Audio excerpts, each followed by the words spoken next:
இன்றைக்கி நம்ம மீன் குழம்பு தான் செய்ய போகிறோம். தேவையான பொருட்கள்: லெமன் சைஸில் புளி, 2 பச்சை மிளகா, தக்காளி, கருவேப்பிலை, பூண்டு, மாங்காய், சின்ன வெங்காயம், அப்புறம் ஃப்ரெஷ்ஷான சங்கரா மீன். நான் சின்ன வெங்காயம் இந்த பாக்ஸ் அளவுக்கு எடுத்திருக்கேன். அப்புறம் மாங்காய் கட் பண்ணி வச்சுருக்கேன். தக்காளி கட் பண்ணி மிக்சர் ஜாரில் போட்டு நல்லா அரைச்சிட்டு ஆட் பண்ணிக்கலாம்.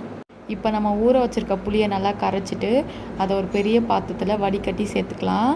சேர்த்தக்கப்புறம் 1 ஸ்பூன் மஞ்சள் தூள், அப்புறம் 2 ஸ்பூனு இல்லைன்னா உங்களுக்கு தேவையான அளவு மிளகாத்தூள் போட்டுக்கோங்க. அப்புறம் கொஞ்சமாக உப்பு போட்டுக்கோங்க. மசாலாலாம் போட்டாச்சு. இப்போ நல்லா கரைச்சிட்டு இதில் பச்சை மிளகாய் ஆட் பண்ணிக்கலாம். கடாய் ஹீட் ஆனோன்னே எண்ணெய் ஊற்றிக்கலாம். மீன் குழம்புக்கு நிறைய எண்ணெய் ஊற்றினா கொஞ்சம் நல்லாயிருக்கும். அப்புறம் 1 ஸ்பூன் வெந்தயம், சோம்பு 1 ஸ்பூன் போட்டுக்கணும்.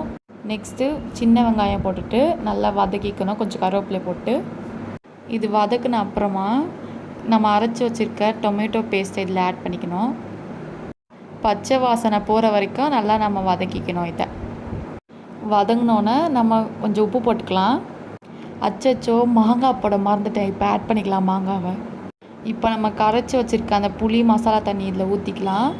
நம்மளுக்கு வேணும்னா இன்னும் கொஞ்சம் குழம்புக்கு தண்ணி ஆட் பண்ணிக்கலாம் இதோட. இப்போ ஒரு மூடி போட்டு மூடி வச்சிடலாம் கொதிக்கிறதுக்கு. கொதிச்சக்கப்புறம் கொஞ்சம் டேஸ்ட் பண்ணி பார்க்கணும் உப்பு குழம்புல நல்லா கரெக்டாக இருக்கான்னு. அப்படி உப்பு கரெக்டாக இல்லைன்னா கொஞ்சம் தேவையான அளவுக்கு உப்பு போட்டுட்டு கொதி வரும்போது கொத்தமல்லி போட்டால் கொஞ்சம் வாசனையாக இருக்கும். எங்ககிட்ட கொத்தமல்லி இல்லை, அதனால் நாங்கள் கொஞ்சம் கருவேப்பிலை மட்டும் போட்டு மீன் போட்டு மூடி வச்சிட்டோம். அவ்வளோதான், மீன் குழம்பு இப்போ சாப்பிட ரெடி ஆயிடுச்சு.